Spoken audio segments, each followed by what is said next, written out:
All right, folks. Well, welcome to Mythborn Live. Here's a great 2019 to all of you. I'm pretty excited to be on here.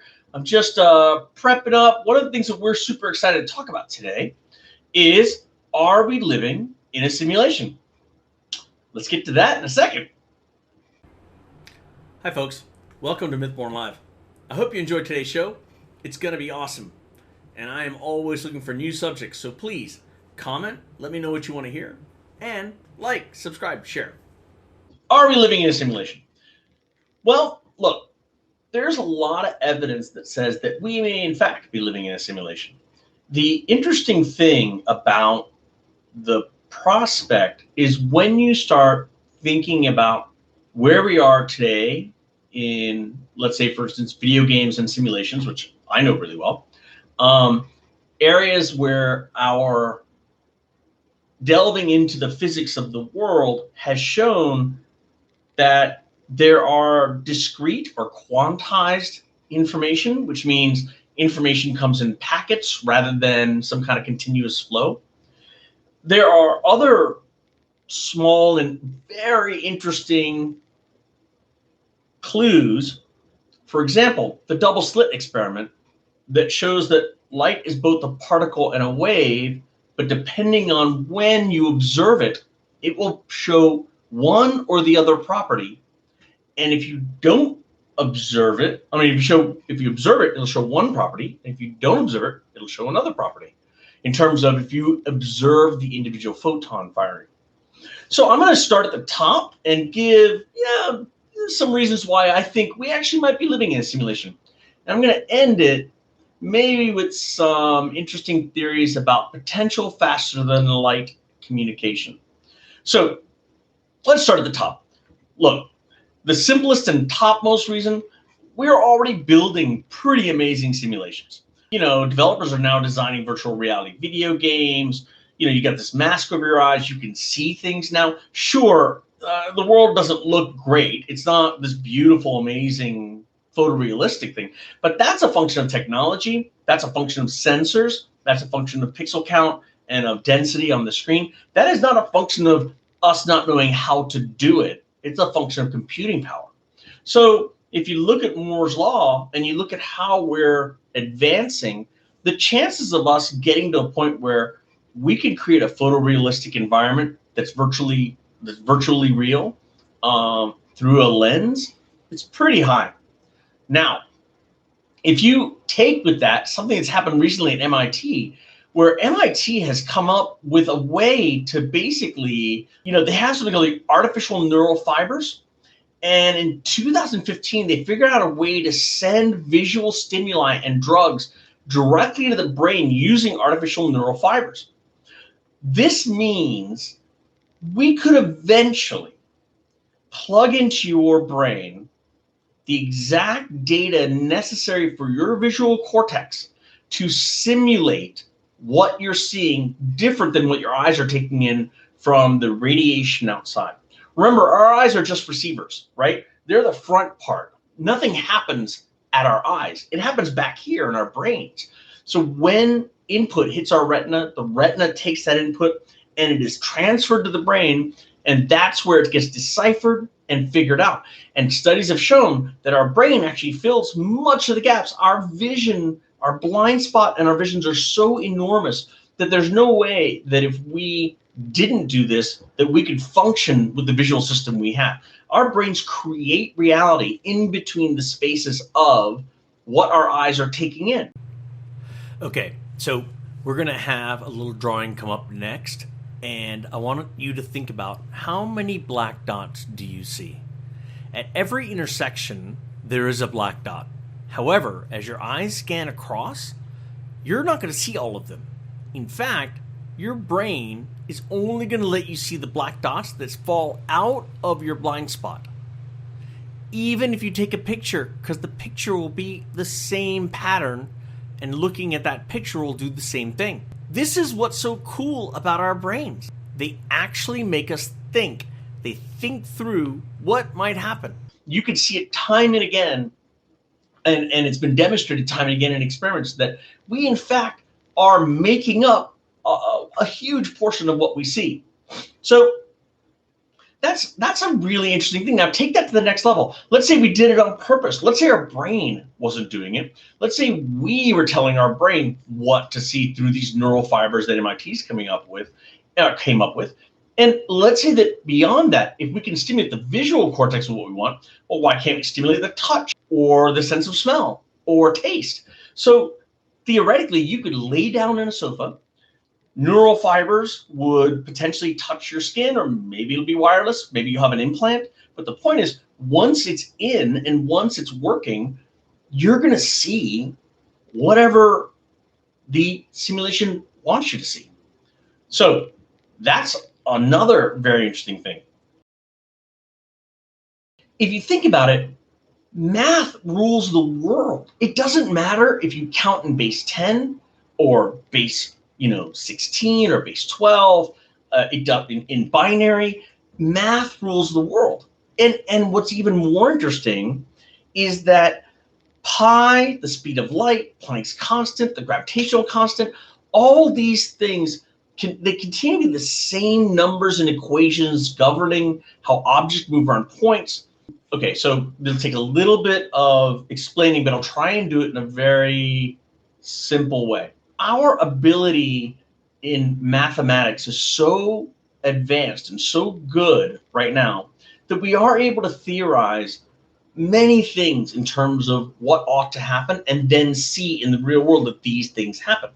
And I think that is a true testament to the fact that there is a underlying fabric to the universe that is driven by math.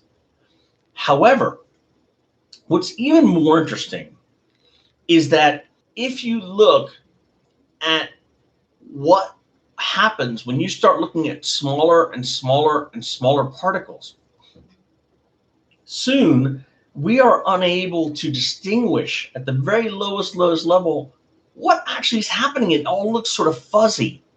And in fact, when you look at that fuzziness, it might be similar to looking at a computer screen too closely. You start seeing these fuzzy pixels. You can't distinguish between them. What's interesting is if you step back a little bit from that and you add in something called the uncertainty principle by Heisenberg, what you realize is that we can't measure anything too closely, in the sense that we can tell where something is, or we can tell its velocity, but we can't tell both at the same time. And why is that? It seems to be a safeguard, right? It's an interesting moment, and I'm going to tie this point back to the double slit experiment. So we can measure a point and we can measure velocity, but not both. Here is a crazy and very, very true fact called the double slit experiment. Now, for those of you who don't know what that is, you're going to think I'm kidding when I say this, but just Google double slit experiment. You'll see exactly what I'm talking about. We know that if you shine a flashlight through a slit, on the other side of the slit, you're going to see a bar, right, of light. But if you have two slits and you shine a light through it, you're going to see an interference pattern. Now, that interference pattern looks the same as if those two slits were on, let's say, a wall in water, and you pushed water at the slits, like waves at the slit, right? The waves hit the slit, they go through, and they become two sets of waves, and then they hit this like board behind it. And when they do, the troughs of the waves add up, and the crests of the waves add up. And what you're getting on that receiver board is this pattern of high waves and low waves, high waves and low waves. It looks like a band, right? You get the same thing with light. You get dark and light in bands, okay? Now, here's the crazy thing. That makes sense. That's why light is a wave. We know that. But here's the crazy thing. If you created a gun that fired one photon at a time, remember, a photon is the particle of light, and if you fired one at a time like a bullet, and you fired it at those slits, okay, and you kept doing it, you would expect to see two bars on the other side, because the photon might go through the left bar or might go through the right bar and then hit the little photo screen in the back. You'll see two sort of bars like that. But that doesn't happen. what ends up happening is you fire the photons and you get a full interference pattern, as if even though the photon bullets are going through individually, they are still interfering with each other across the entire spectrum of that photosensitive plate. Now, that's weird enough. Here's a weirder thing. Let's say you wanted to find out what slit the photon went through, okay? So you put a little camera right at the slit and you watch which slit the photon goes through, right? And you're watching. When the camera's off and you watch that wall, it is the interference pattern. When you turn that camera on, and I am not kidding, that interference pattern becomes two slits.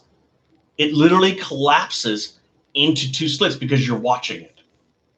Because you are watching it, that photon goes from acting, I don't know how it acts like a wave when it's a single particle, but it goes from interfering with itself to collapsing that quantum wave, that function. It collapses and it becomes a single particle that you watched, and now you know it went to the left slit, so you get the left blip. If you go through the lights, you get a right slit, you get a right blip. If you don't watch it, it stays a wave. That means we as observers affect reality. And the only reason to do that is because from the video game business, I know we're constantly trying to optimize our engines. We have something called a view frustum, right? It's sort of like a parallelogram. It looks sort of like a cone, but it's square. And we're looking at the view of the world. And we don't want to render stuff outside of the view frustum. We do want to render stuff inside the view frustum. We only want to render what you're looking at. If you aren't looking at it, we cannot spend time rendering it because we don't have enough computing power. So if you were to put a second camera behind a player, you would notice that wherever he's not looking, it's just black. It's just black. It's almost like he's casting a cone of light that shows what's going on, and everything else around him is a completely black room. Because if we didn't do that, we wouldn't have the engineering power to render the world at 60 frames a second and let you have the fun that you have. It doesn't mean that we don't track everything going on in the black. We just don't render it. But we know through math where it's at. The equations are running, but the rendering pipeline, which is the place where we have the most energy taken by the CPU and by GPUs, now that we have these great video cards, these things we have to optimize them still to get great performance. It feels like this is very much like that, an optimization process in a world where we don't want to render, where somebody running this simulation doesn't want to render every single thing. Does a tree in the forest make sound? Yes, but it's not rendered. You can't hear the audio, you don't see the visual. It's just saved that it did make a sound. And the consequences of that sound or that tree falling are probably saved also. But if no one's there to watch it, to hear it, it doesn't get rendered. This is interesting because this means that something is optimizing what reality we are experiencing. There are so many other things. This is the main thing I think that really sort of says it. I come at this from completely a gaming standpoint, but I think it feels weird, right? There's also another thing that's, I think, interesting, and that is that, we're really, really lucky to even exist. What's amazing is, and I can't remember where I read this. I think it was in the brief history. It's the other one that has to do with history, right? How do we know things that we know? I'll have to look it up and I'll let you guys know. I'll try and put it down in the a link to it on Amazon or something. Excellent book, and I recommend the reading for anyone who's interested in understanding the history of how do we know what we know. And what I was going to say was that if you look at the entire Earth, and people say, "Oh, this world, it was made for us," it really wasn't. We exist in a very thin layer surrounding a world that is mostly hostile, like 95% of the world would kill us if we lived there. And I'm talking about underground, in the ocean, under the ocean, in the upper atmosphere, anywhere like that. Let's say 5% of this world is actually habitable by us. And on top of that, if you put our world in the context of just our solar system, it's the only place. The universe and the galaxy and most things are not made for us. They're actually made to kill us. Now, you might say, well, that's a really good argument for this not being a simulation. I can see that point, but I think it is a simulation because the rarity of where we're at and why we exist points to the idea that something may have created this for the purposes of either study or whatever else. And if you step back to some of my earlier points about artificial intelligence, about gaming, about virtual realities, all exceeding and growing, one of the things that you really start to understand is that we are already doing some of these things. And what's going to happen eventually is we are going to get to a point where we can upload ourselves to a virtual reality. We can replace our body, maybe even our brain, with artificial components. Our cells and everything within us, they are biological machines. They have power plants. They have the ability to synthesize chemicals and to output energy. They synthesize sugars and they output energy for us to use. And these tiny nano level cells can eventually be replaced with nanotech. And that's why I think of Mythborn. When I wrote Mythborn, I was thinking, what kind of magic could be? How could magic be explained? And the way it can be explained is through nanotech and through the will and how the will affects nanotech. But even more exciting or more interesting in this particular thing, and Elon Musk says this is, okay, let's say that's true. Let's say that we eventually get to a point where we are going to build a simulation and we're going to upload all of us and we're going to do that. Well, unless we are the only true baseline life in the entire universe, and when I say universe, I mean that is a huge number, right? If we said that were true, remember, there's as many stars in this galaxy as there are grains of sand in the entire world. And that's one galaxy. There are as many galaxies out there, more galaxies out there, than there are grains of sand on this world. There are trillions and trillions of stars. And so if you think about that, unless we are the only one, it's likely we are not a baseline species, in the sense that it's likely we're not the biological species we think we are. We are a simulation because it's likely that someone else in the last 4.5 billion years of Earth's existence, or in the last 13.8 billion years of our universe's existence, has already gotten to the point we may get to. They've created simulations, maybe to talk to their ancestors, maybe to live forever, maybe to explore and have fun because they've transcended their sort of body. But the point is, ultimately, the chances of them having come before us is much greater than us being first, which means once one does it, there are more likely billions of simulations that outnumber the number of real people, of real civilizations. The simulations are going to grow exponentially because in every simulation, there's another simulation. Those simulated beings will build simulations, and all the way down. So we're about to build simulations. We're doing virtual reality.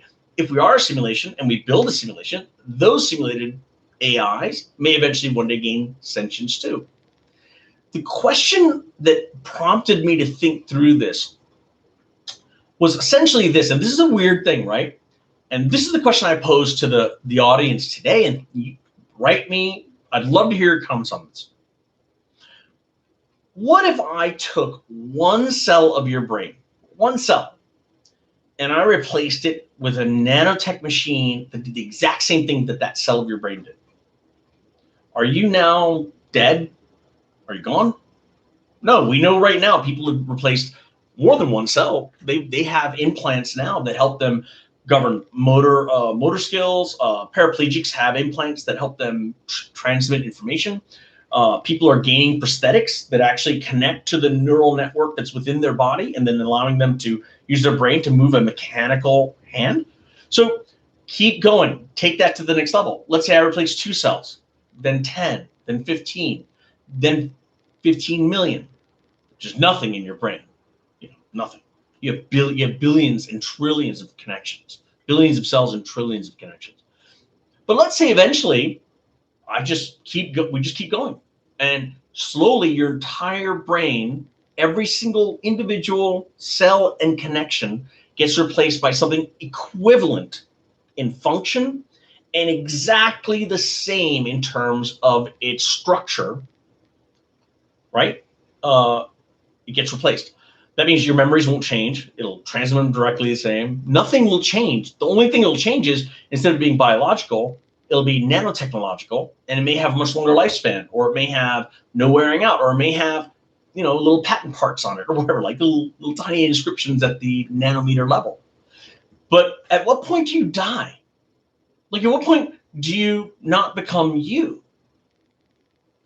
And so if you think about that, then I think it opens the idea that we saying that because we feel we're biological, somehow we're real.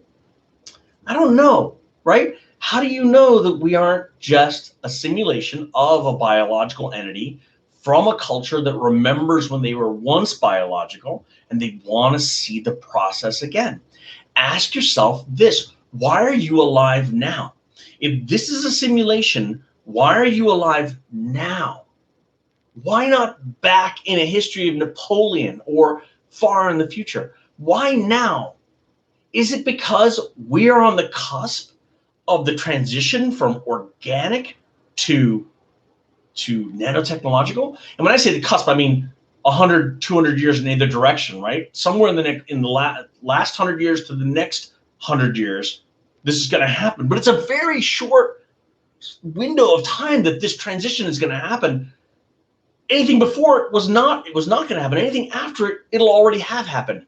Why are we all alive to hear and to contemplate this now? Is it because this simulation is trying to see what the transition and the transformation was like?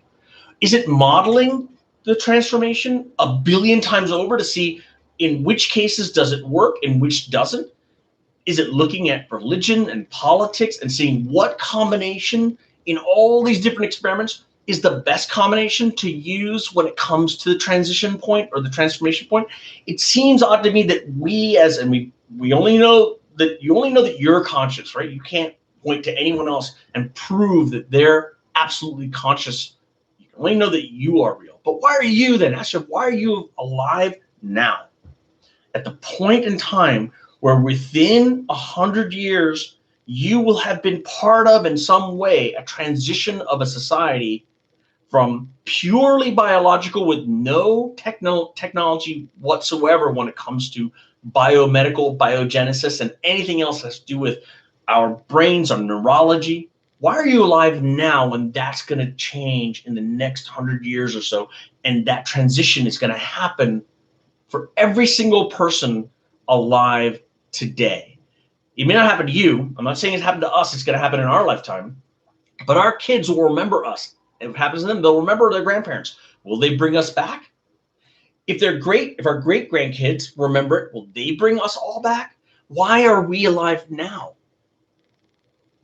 I think it's an interesting question to ask, because if any other time in the world you could say, oh, what about the Industrial Revolution? That was a big change. Yes, it was a big change, but it didn't change the idea of the gateway to a immortality, a transition moment. I think it's there's all kinds of different people. Raymond Kurzweil, I think that talks about this point in time, right? Why now? That's what got me so excited to write Mythborn, because I thought to myself, well, what if the terraforming of planets was achieved through the nanotechnological transition of a planet to a life-bearing planet. But that life-bearing planet started with an abundance of nanotech that allowed for myth, legends, magic, all these things to happen. But as more and more people grew in the world, the nanotech got shared. It was finite and got shared amongst more and more people, and magic slowly died so that science could take over and build. And at some point, that science would build to a point where a new blossoming of nanotechnology, of biogenesis would happen. And this transcendence, this moment, to me, it's a very exciting prospect. And I do ask, and I urge you guys to ask yourselves, why now? And please read about the double slit experiment. I think you'll really be blown away. If you have never heard of it before, I urge you to look at it. If you have heard of it, you already know this, you're already blown away by it. But now think about this as a potential thought process, right? Why? It's almost like you turned on the TV and you just happened to turn on to the channel that is announcing your number as a lottery winner. What are the chances, right? I mean, I know there's a chance, but it's happening for all of us, not for one of us. It's happening for 7.5 billion people in the world. So, folks, I'm really excited about 2019. I don't know if our transition is going to happen now or the next decade or the next 50 decades or whatever, but I am excited to be sharing Mythborn with all of you. Look forward to the next talk where I'm going to talk about faster than light communication. I have some ideas and I want to share them with you guys the next time. So please like, subscribe, share. You'll see that in the thing coming up. But hey, love hanging out. Send me your comments. Let me know things you want to talk about. I've been doing a lot of research on a lot of things, and I look forward to sharing them all with you. This is Mythborn Live, episode 1. Are we living in a simulation? I think yes. Take care. Hey folks, thanks for joining us for the show. I really enjoy doing these, and I appreciate you, my fans, making it possible. Please like, subscribe, share, and let me know what you want to hear next. Thank you so much. It's your support that makes all this possible. Take care.